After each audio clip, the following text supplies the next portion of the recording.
Today we'll be reading 2 Kings 22 through 23 and 2 Chronicles 34 through 35. Josiah was 8 years old when he became king, and he reigned in Jerusalem 31 years. His mother's name was Jedidah, daughter of Adaiah. She was from Bozkath. He did what was right in the eyes of the Lord and followed completely the ways of his father David, not turning aside to the right or to the left. In the 18th year of his reign, King Josiah sent the secretary, Shaphan, son of Azaliah, the son of Meshullam, to the temple of the Lord. He said, "Go up to Hilkiah, the high priest, and have him get ready the money that has been brought into the temple of the Lord, which the doorkeepers have collected from the people. Have them entrust it to the men appointed to supervise the work on the temple, and have these men pay the workers who repair the temple of the Lord, the carpenters, the builders, and the masons. Also have them purchase timber and dressed stone to repair the temple, but they need not account for the money entrusted to them, because they are honest in their dealings."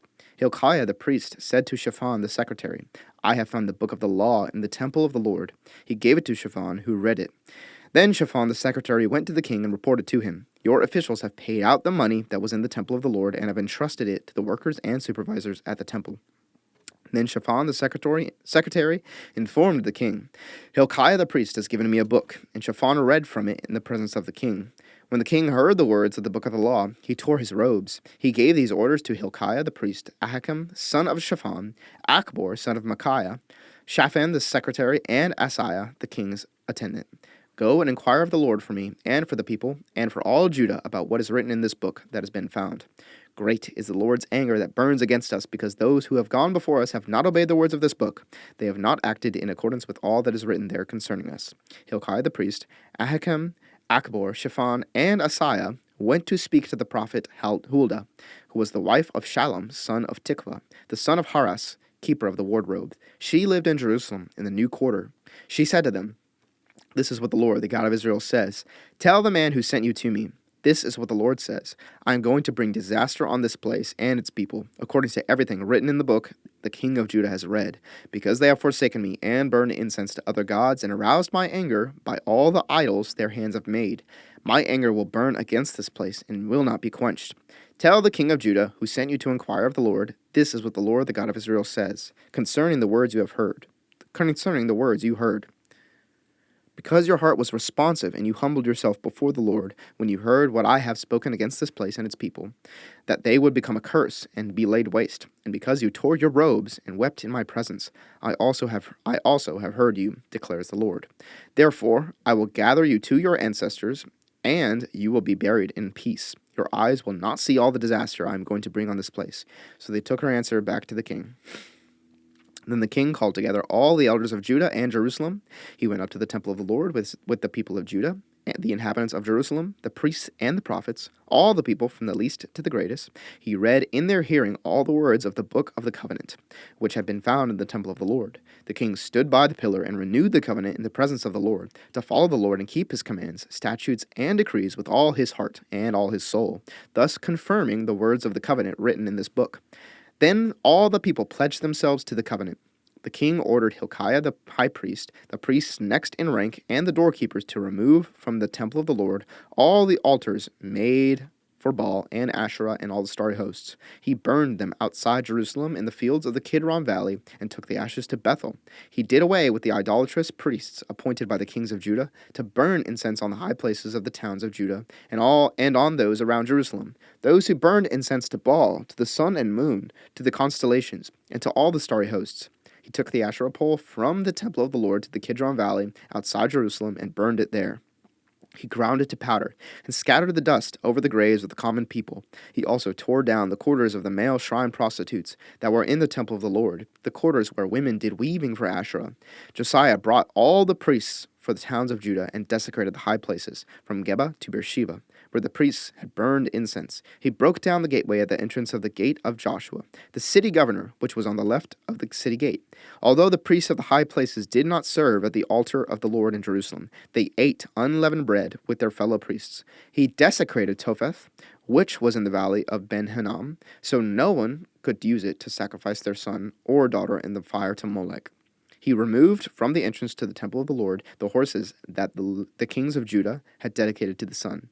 They were in the court near the room of an official named Nathan Melech. Josiah then burned the chariots dedicated to the sun. He pulled down the altars the kings of Judah had erected on the roof near the upper room of Ahaz, and the altars Manasseh had built in the two courts of the temple of the Lord. He removed them from there, smashed them to pieces, and threw the rubble into the Kidron Valley. The king also desecrated the high places that were east of Jerusalem, on the south of the hill of corruption, the ones Solomon, king of Israel, had built for Ashtoreth, the vile goddess of the Sidonians, for Chemosh, the vile god of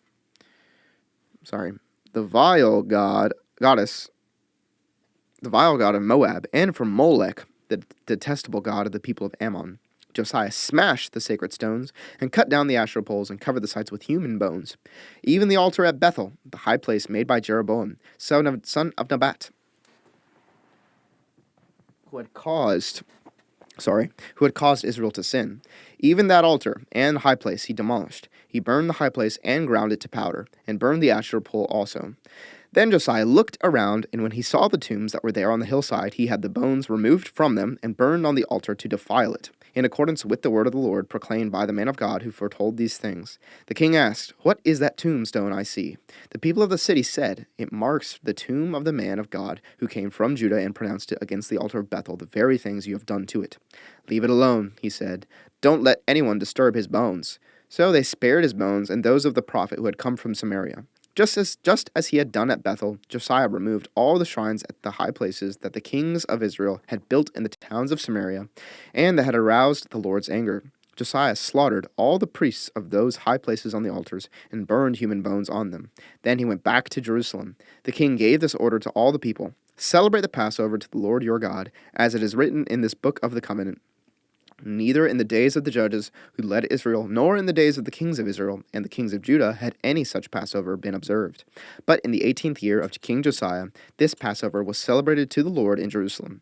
Furthermore, Josiah got rid of the mediums and spiritists, the household gods, the idols, and all the other detestable things in Judah and Jerusalem, seen in Judah and Jerusalem.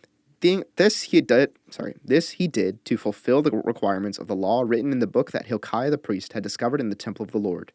Neither before nor after Josiah was there a king like him who turned to the Lord as he did, with all his heart and with all his soul and with all his strength, in accordance with all the law of Moses. Nevertheless, the Lord did not turn away from the heat of his fierce anger, which burned against Judah because of all that Manasseh had done to arouse his anger. So the Lord said, "I will remove Judah also from my presence as I removed Israel, and I will reject Jerusalem, the city I chose, and this people about which I said, my name shall be there." As for the other events of Josiah's reign and all he did, are they not written in the book of the annals of the kings of Judah? While Josiah was king, Pharaoh Necho, king of Egypt, went up to the Euphrates River to help the king of Assyria. King Josiah marched out to meet him in battle, but Necho faced him and killed him in Megiddo. Josiah's servants brought his body in a chariot from Megiddo to Jerusalem and buried him in his own tomb. And the people of the land took Jehoahaz, son of Josiah, and anointed him and made him king in place of his father. Jehoahaz was 23 years old when he became king, and he reigned in Jerusalem 3 months. His mother's name was Hamutal, daughter of Jeremiah. She was from Libnah. He did evil in the eyes of the Lord, just as his predecessors had done. Pharaoh Necho put him in chains at Riblah in the land of Hamath, so that he might not reign in Jerusalem, and he imposed on Judah a levy of 100 talents of silver and a talent of gold. Pharaoh Necho made Eliakim, son of Josiah, king in the place of his father Josiah, and changed Eliakim's name to Jehoiakim. But he took Jehoahaz and carried him off to Egypt, and there he died. Jehoiakim paid Pharaoh Necho the silver and gold he demanded. In order to do so, he taxed the land and exacted the silver and gold from the people of the land according to their assessments. Jehoiakim was 25 years old when he became king, and he reigned in Jerusalem 11 years. His mother's name was Zebedah, daughter of Pedaiah. She was from Rumah, and he did evil in the eyes of the Lord, just as his predecessors had done. And now, 2 Chronicles 34 through 35. Josiah celebrated the Passover to the Lord in Jerusalem, and the Passover lamb was slaughtered on the 14th day of the first month. He appointed the priests to their duties and encouraged them in the service of the Lord's temple. He said to the Levites, who instructed all Israel, and who had been consecrated to the Lord. Put the sacred ark in the temple that Solomon, son of David, king of Israel, built. It is not to be carried about on your shoulders. Now serve the Lord your God and his people Israel. Prepare yourselves by families in your divisions, according to the instructions written by David, king of Israel, and by his son Solomon. Stand in the holy place with a group of Levites for each subdivision of the families of your fellow Israelites, the lay people. Slaughter the Passover lambs, consecrate yourselves, and prepare the lambs for your fellow Israelites, doing what the Lord commanded through Moses. Josiah provided for all the lay people who were there a total of 30,000 lambs and goats for the Passover offerings, and also 3,000 cattle, all from the king's own possessions. His officials also contributed voluntarily to the people and the priests and Levites, Hilkiah, Zechariah, and Jehiel. The officials in charge of God's temple gave the priests 2,600 Passover offerings and 300 cattle. Also, Conaniah, along with Shemaiah and Nathaniel, his brothers, and Hashabiah, Jael, and Jozabad, the leaders of the Levites, provided 5,000 Passover offerings and 500 head of cattle for the Levites. The service was arranged, and the priests stood in their places with the Levites in their divisions as the king had ordered. The Passover lambs were slaughtered, and the priests splashed against the altar the blood handed to them. While the Levites skinned the animals, they set aside the burnt offerings to give them to the subdivisions of the families of the people to offer to the Lord, as it is written in the book of Moses. They did the same with the cattle. They roasted animals over the fire as prescribed, and boiled the holy offerings in pots, cauldrons, and pans, and served them quickly to all the peoples. After this, they made preparations for themselves and for the priests, because the priests, the descendants of Aaron, were sacrificing the burnt offerings and the fat portions until nightfall. So the Levites made preparations for themselves and for the Aaronic priests. The musicians, the descendants of Asaph, were in the places prescribed by David,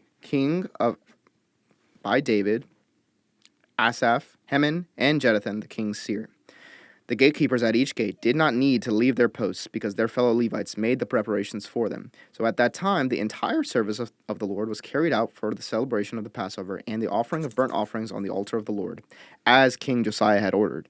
The Israelites who were present celebrated the Passover at that time and observed the festival of unleavened bread for 7 days. The Passover had not been observed like this in Israel since the days of the prophet Samuel, and none of the kings of Israel had ever celebrated such a Passover as did Josiah, with the priests, the Levites, and all Judah and Israel who were there with the people of Jerusalem. This Passover was celebrated in the 18th year of Josiah's reign.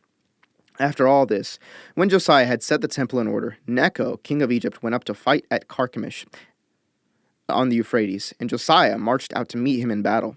But Necho sent messengers to him, saying, "What quarrel is there, king of Judah, between you and me? It is not you I am attacking at this time, but the house with which I am at war. God has told me to hurry, so stop opposing God. Who is with me, or he will destroy you?" Josiah, however, would not turn away from him, but disguised himself to engage him in battle. He would not listen to what Necho had said at God's command, but went to fight him on the plain of Megiddo. Archers shot King Josiah, and he told his officers, "Take me away, I am badly wounded." So they took him out of his chariot, put him in his other chariot, and brought him to Jerusalem, where he died. He was buried in the tombs of his ancestors, and all Judah and Jerusalem mourned for him. Jeremiah composed laments for Josiah, and to this day all the male and female singers commemorate Josiah in the laments. These became a tradition in Israel and are written in the laments. The other events of Josiah's reign and his acts of devotion in accordance with what is written in the law of the Lord, all the events from beginning to end, are written in the book of the kings of Israel and Judah.